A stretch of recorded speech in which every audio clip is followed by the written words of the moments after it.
বিপদসীমার উপর দিয়ে বইছে ভাগীরথী নদীর জল বাড়লেই বন্ধ থাকছে গুপ্তিপাড়া শান্তিপুর ফেরিঘাট। আর তাতে সাধারণ মানুষজন কতটা সমস্যায় পড়ছেন সবটা নিয়ে কথা বলবো। আমাদের প্রতিনিধি মহাদেব আমাদের সঙ্গে রয়েছেন একেবারে গ্রাউন্ড জিরো থেকে। মহাদেব, কি ছবি দেখছো?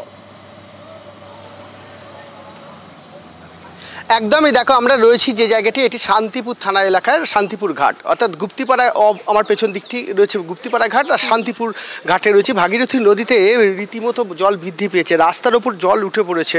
অর্থাৎ ভাগীরথীর যে জল বৃদ্ধি পাওয়ার ফলে কিন্তু সাধারণ মানুষের যে সমস্যা হচ্ছে সেটা কিন্তু কিছুটা বোঝা যাচ্ছে। কারণ গতকালকে রাত্রেবেলায় কিন্তু পৌরসভার পক্ষ থেকে কিন্তু নোটিশ করা হয়েছিল যে রাত্রে আর ফেরি পারাপার করবে না, অর্থাৎ বিপজ্জনক কারণে এবং ঊর্ধ্বসীমার ওপর দিয়ে জল যাওয়ার কারণেই কিন্তু ফেরি পরিষেবা কিন্তু অনেকটা বন্ধ রেখেছিল। আজ সকাল থেকে ফেরি পরিষেবা চালু হয়েছে। আমি একটু কথা বলবো এখানকার যারা বোর্ডের মাঝি রয়েছেন, যে সকাল থেকে কি ফেরি পরিষেবা ঠিকঠাক আছে?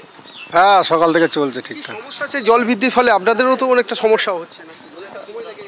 একটু সময় লাগছে, জলের অনেক স্রোত হয়ে গেছে, তাছাড়া কিছু না।